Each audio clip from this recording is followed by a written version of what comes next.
สบายดีนักเรียนทุกคนมื้อนี้ในรายวิชาประวัติศาสตร์นำเสนอโดยครูรัตดาลัยศิลาไม้นักเรียนจะได้เรียนเกี่ยวกับแขวงจำปาสักก่อนอื่นครูต้องขอบอกนักเรียนว่าแขวงจำปาสักเป็นแขวงหนึ่งที่มีประวัติความเป็นมาที่ยาวนานพอสมควรแต่ก่อนที่จะเรียนรู้ความเป็นมาของแขวงจำปาสักนักเรียนจำเป็นต้องรู้เกี่ยวกับความรู้พื้นฐานของแขวงจำปาสักเสียก่อนนั่นก็คือที่ตั้งขอบเขตชายแดนของแขวงจำปาสักเส้นสภาพทั่วไปทางด้านภูมิศาสตร์และสภาพทางด้านสังคมต่อไปเฮาจะมาเริ่มเรียนเนื้อหาบทเรียนของเฮาเลย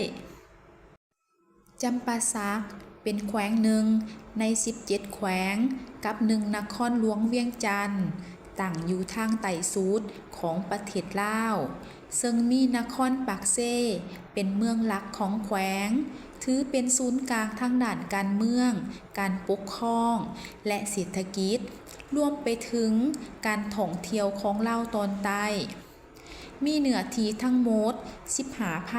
15,415 ตารางกิโลเมตรซึ่งมีทิศเหนือติดกับแขวงสารวันและแขวงเซกองทิศตะวันออกติดกับแขวงอัตตปือทิศใต้ติดกับประเทศกัมพูเชีย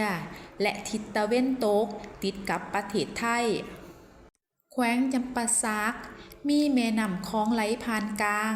เฮ็ดให้พื้นที่แขวงจำปาสักมีธงเพียงเรียงตามสองฝั่งแม่น้ำคลองมีธงหน้ากว้างขวางเป็นอู่เขาอู่น้ำเป็นดินแดนที่อุดมสมบูรณ์มีหาดเพียงสูงบริเวณมีระดับความสูงเหนือน้ำทะเลประมาณ 1,500 เมตรซึ่งเป็นดินภูเขาไฟเก่าสามารถปลูกพืชอุตสาหกรรมเป็นสินค้าส่วนทางใต้สุดของแขวงมีเกาะดอนหลายแห่งที่เอิ้นว่าลีพีหรือค่อนพะเพ่งอันเป็นน้ำตกตาดที่มีความสวยงามกว้างใหญ่เป็นอันดับหนึ่งในอาซีตะวันออกเฉียงใต้น้ำตกนี้มีความยาวติดต่อกันหลายกิโลเมตรระดับน้ำตกตาดสูงตั้งแต่ดอนโขงลงไปประมาณ200 ถึง 300 เมตรเป็นแหล่งท่องเที่ยวทางธรรมชาติและบริเวณน้ำตก2แห่งนี้มีเกาะดอนประมาณ 4,000 เกาะหรือหูกันดีในนามว่าดินแดน 4,000 ดอนซึ่งเป็นแหล่งอาศัยของสัตว์น้ำนานาชนิดนอกนี้ยังมีแหล่งศิลปวัฒนธรรมโบราณเช่นปราสาทหินวัดภูจำปาสักซึ่งเป็นมรดกโลกแต่ปี 2001 ภูมิประเทศของแขวงจำปาสักได้แบ่งออกเป็น2ส่วนได้แก่ทงเพียงและภูเพียงแขวงจำปาสักมีประชากรประมาณ 740,023 คนสถิติในปีคศ 2024 ความหนาแน่นของประชากร 49 คนต่อกิโลเมตรแขวงจำปาสักประกอบด้วยชนเผ่าต่างๆเช่นลาวลุมลาวสวยละเวนผู้ไทยกะตางตาโอยย่าเหินคาแม่ลาวอาลักแงะกะตูกะเซ็งเวียดนามจีนและอื่นๆในการแบ่งเขตการปกครองแขวงจำปาสักประกอบมี9ตัวเมืองและ1นครได้แก่นครปากเซ่เป็นเมืองหลักของแขวงจำปาสักและของลาวภาคใต้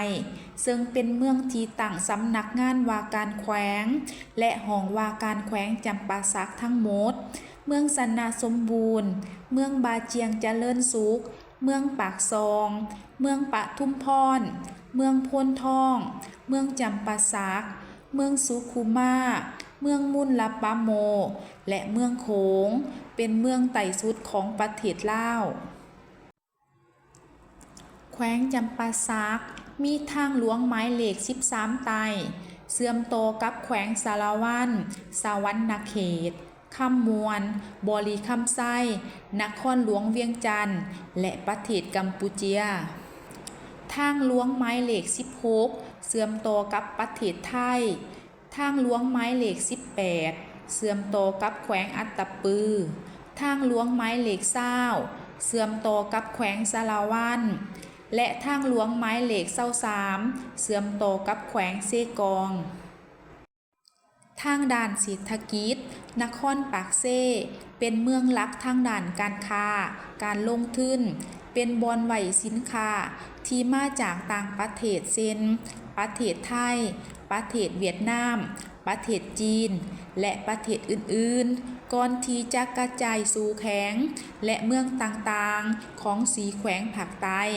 ในขณะเดียวกันก็เป็นที่พักและทางผ่านสินค้าจากประเทศลาวออกสู่ประเทศไทยและโลกภายนอกเช่นเดียวกันประชากรส่วนใหญ่ของแขวงจำปาสักเป็นชาวกสิกรประกอบอาชีพกสิกรรมเช่นการปลูกฝังการเลี้ยงสัตว์นอกจากนั้นก็ประกอบอาชีพรัฐกรกรรมกรและชาวค้าขายท้ายสุดนี้การเรียนการสอนในมื้อนี้ครูหวังว่านักเรียนจะเข้าใจเนื้อหาบทเรียนในหัวข้อสภาพทั่วไปทางด้านภูมิศาสตร์และสภาพทางด้านสังคมของแขวงจำปาสักหลายขึ้นว่าแขวงจำปาสักเป็นแขวงทางภาคใต้ของประเทศลาวที่มีภูมิสันฐานแบ่งออกเป็น2ส่วนคือพื้นที่ราบและพื้นที่สูงพื้นที่ราบเหมาะกับการเก็บเกี่ยวและปลูกพืชเช่นข้าวถั่วในขณะที่พื้นที่สูงเหมาะสำหรับการปลูกซ่ากาเฟผักและไม้เศรษฐกิจ